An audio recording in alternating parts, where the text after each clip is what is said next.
আমাকে একটা আস্ত আকাশ দাও, উন্মুক্ত আকাশ।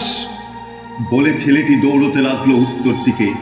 ছোট্ট 12 বছরের কিশোরের পদভারে দুধারের অট্টালিকাগুলো উঠল কেঁপে, কেঁপে উঠল মানুষজনের মুখগুলো।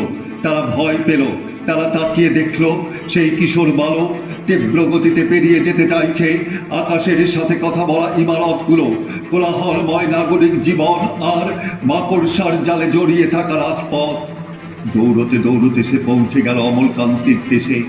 পূব দিকে চিৎকার করে বললে সে, রবি ঠাকুর, আমি এক মুঠো রোদ্দুর হতে চাই।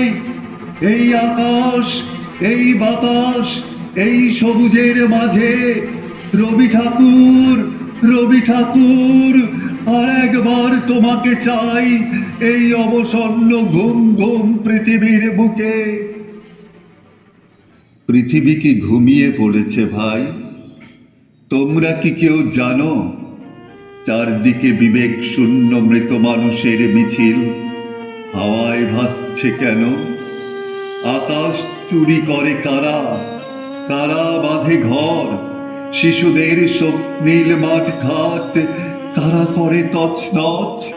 চারদিকে এত অসুখ, বিবেক শূন্য ঘর, তবুও ছেলেটি দৌড়য় পূব পশ্চিম দক্ষিণ উত্তর।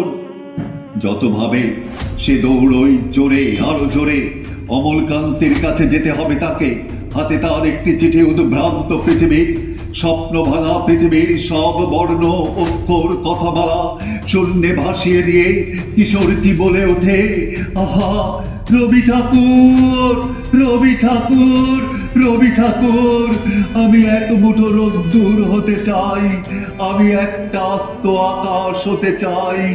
আমি এই ঘুম ঘুম অবসন্ন পৃথিবীর বুকে আর একটিবার তোমাকে চাই, আর একটিবার তোমাকে চাই।